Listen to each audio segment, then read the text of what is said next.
What's up, my name's TechNoba here for Troubleshoot and welcome back to another video. In this video, I'll be running through AutoCut, which is a plugin for Adobe Premiere Pro, very similar to the Adobe Audition remove silences or trim silences. Effectively, you can shove an entire recording in here and let it automatically split out and shorten silences in the recordings. For me, this is super useful, as when I record, I make a bunch of mistakes, and this will automatically shorten everything down. I can delete the mistakes, and my video is practically edited for me. Do note that this is a paid plugin, but there are free alternatives. I was sponsored a key in order to create a guide that they'll be featuring somewhere else, but this video is just an extra I'm doing on top of that. If you're looking for a plugin like this, well, hey, here's one. By no means am I telling you that you need to go purchase this. Of course, this video in particular wasn't sponsored, but I was given a key, so I can cover it. First of all, I'll run through an example of how to use it, what it does, and at the very end, I'll show you how to install it. Firing up Premiere Pro and simply importing a video, you can see that I already have the AutoCut panel open. If you don't have AutoCut open, click Window at the very top, Extensions, and make sure AutoCut is ticked. All you have to do once it's initialized is click on a video with audio. When you've done so, you'll see this window over here. Basically, AutoCut gets rid of silences similarly to the shortened silence effect that we get in Adobe Audition. It picks out silence, represented in red, and then removes it or simply splits it up for you to remove manually later. On top of this, we can also define how short or long the breaks should be when it does trim silence. While everything here may look daunting, it's rather simple. First of all, step 3, the noise level. Everything quieter than the decibels defined here will be considered silence and scheduled for deletion or shortening. Make sure to set this to just above your noise floor in order to properly detect silence and not cut out voice at all. Set too high and you'll be removing quiet speaking. Set too low and you won't be removing silence if you don't have something like a noise gate in your actual recording. I have a noise gate, so I can crank this all the way down to -50 as the noise floor is somewhere around -90 decibels. When you've calibrated the correct noise level, at the very top we have some options. Silence sizes lets us define how long silence needs to be in order to be considered for removal, and how long you need to be talking for it to be considered not silence. Remove silences longer than is the upper limit of silence in your recording. As soon as there is silence for longer than the time defined here, it'll then be shortened using the rest of the settings on this page under step 2.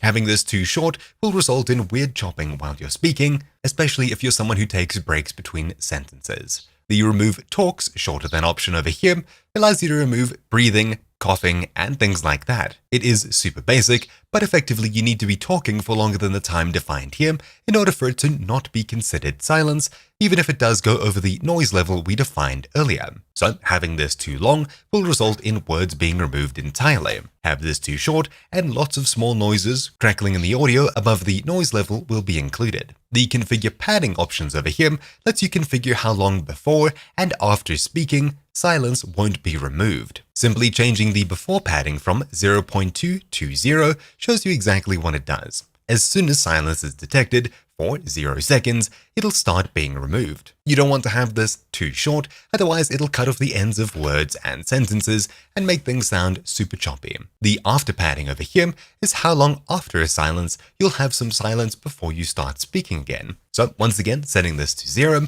as soon as I start speaking, it'll immediately let the audio come through. Everything before that point is removed or shortened. Once again, you don't want to have this set too high.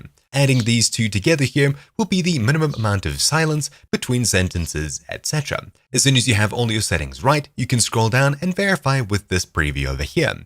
Moving the playhead around and clicking Center on Indicator will see exactly what will happen to that silence around the playhead. The final option is Keep Silences, which you should leave off unless you'd like to see exactly what it does. It does make a backup before it does anything permanent. So zooming out, which isn't required, selecting my video and audio clip and clicking Cut will immediately run the program through the selected clip. It makes a bunch of breaks, then deletes silence and shortens everything together. That deleting silence and shortening section won't be there if you have this bottom option set to yes. When your clip's been edited, you can zoom in and see exactly what's left behind. As you can see, coughing and making noises is included here right before I start speaking. So while you still do need to do some manual editing, it's a lot easier, especially if you're working on super long form content. Anything that's super short is either a retake, a mistake, or simple noises. It makes things really easy to spot, especially if you're a visual worker instead of someone who listens through the audio entirely. How exactly do you get AutoCut installed? Well, head across across to autocut.fr/en linked down in the description below